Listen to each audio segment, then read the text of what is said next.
Hello, this is another one of my videos on an old manuscript of mine, The Universal House of Justice in the Baha'i World, 1963-1973. This one dealing with the first 9-year plan from 1964 to 1973. As with other videos in this series, the primary source is the messages from the Universal House of Justice, 1963 to 1986. And there's also an old article I co-wrote with Moojan Momen on the Baha'i Faith 1957 to 1988, which provides some sort of context. Much of Baha'i activity during the period covered by these videos was centered on the goals of the 9-year plan, which lasted from Reswan 1964 to Reswan 1973, and was set by the Universal House of Justice. The plan followed the general format of Shockley Effendi's 10-year global crusade from 53 to 63, itself partly an implementation of the so-termed divine plan of worldwide teaching outlined in Abdul-Baha's tablets of the divine plan.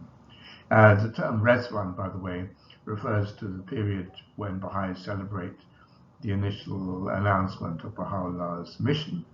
That's celebrated from the 21st of April to the 2nd of May every year, the original announcement being in 1863. For further details, see my Concise Encyclopedia. From the time of its establishment, the Universal House of Justice was evidently determined to continue the pattern of action planning inherited from Shockley Effendi, utilizing the momentum already built up in Shockley Effendi's 10-year plan. The actual work of preparing the draft of a new plan for the House of Justice consideration was begun by the Hands of the Cause during their meetings in London after the World Congress in 1963, and the House referred to the upcoming plan in their message to the National Conventions in May 1963, declaring that it would be launched in a year's time at Reswan 1964, listing some of its major objectives and outlining a number of tasks which should be undertaken immediately in preparation for it. The formal announcement of what was to be a 9-year plan was made in October 1963, and the plan itself launched in April 64. Following the example of Shockley Effendi, the Universal House of Justice prepared the Baha'is for the tasks ahead by relating the work of the new plan to various patterns of sacred time outlined in the Baha'i writings, specifically the second epoch of Abdul-Baha's divine plan, the third epoch of the formative age, and a process, a 10-part process outlined by Shockley Effendi in terms of the overall development of the faith. I'll deal with each of these in turn.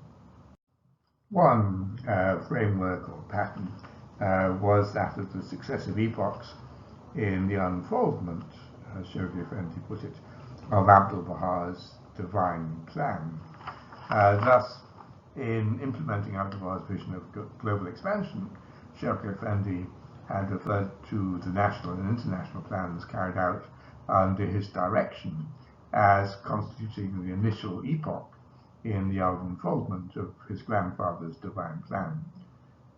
Starting in 1937 with the first American 7-year plan, this first epoch would culminate with the completion of the 10-year plan in 1963, an event noted by the House of Justice in their statement to the London Congress. The first epoch of Abdul-Baha's plan having been completed, the House's announcement of a new plan was described as the opening of the second epoch of the divine plan. This would be the next stage of the Baha'is' world-redeeming mission. For the House of Justice, the Baha'i cause was now firmly rooted in the world. The Baha'is were divinely blessed beyond compare and riding the crest of a great wave of victory and they should now press forward, confident in the power and protection of Baha'u'llah, who would, through storm and trial and toil and jubilee, use his devoted followers to bring the life-giving waters of his revelation to a despairing humanity. The outposts of the cause have been established in the remotest corners of the earth, and the Baha'is have witnessed the beginnings of large-scale conversion to their religion. The foundations of the kingdom have been securely laid and the framework raised. The Baha'is' task was now to consolidate these achievements, safeguard their institutions, and gather the peoples and kindreds of the world into the ark built by the hand of God. This reference to the ark, by the way, is obviously metaphorical and relates to the Ark of Salvation, analogous to the ark constructed by Noah in the account in the Bible.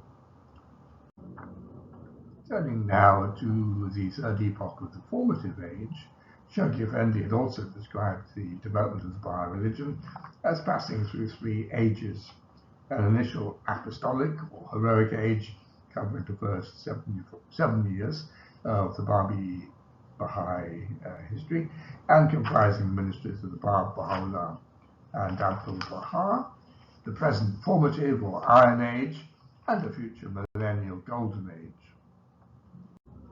During the present formative age, the Baha'is were responsible for consolidating and expanding their religion, a complex and prolonged process which could again be subdivided into a series of epochs. In this framework, the first epoch of the formative age began with the preliminary development of the Baha'i administrative order under Shaykh Effendi and the work to implement Abdul Baha's divine plan through the first centrally organized systematic expansion plan. That's the American 7-year plan from 1937 to 1944. The second epoch was to see the establishment of the Universal House of Justice and the further unfoldment of Abdul Baha's divine plan. Extending this framework, the House announced in October 1963 that the faith has now entered the third epoch of the formative age, during which it should grow rapidly in size, increase its spiritual cohesion and executive ability, and develop its institutions and extend its influence into all strata of society.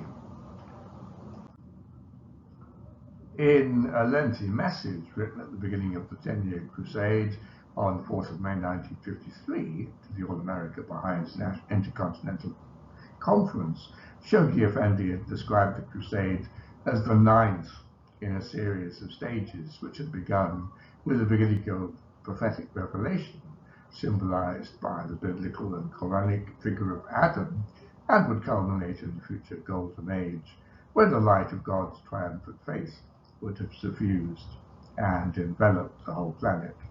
The 10th and final part would extend over numerous crusades and successive epochs of both the formative and golden ages of the faith, and would first see the penetration of the divine light into all the remaining territories of the globe, and the erection of the Baha'i administrative order throughout the world, and then finally the culmination of God's plan for humanity through the establishment of the kingdom of God on earth and the birth of a world civilization.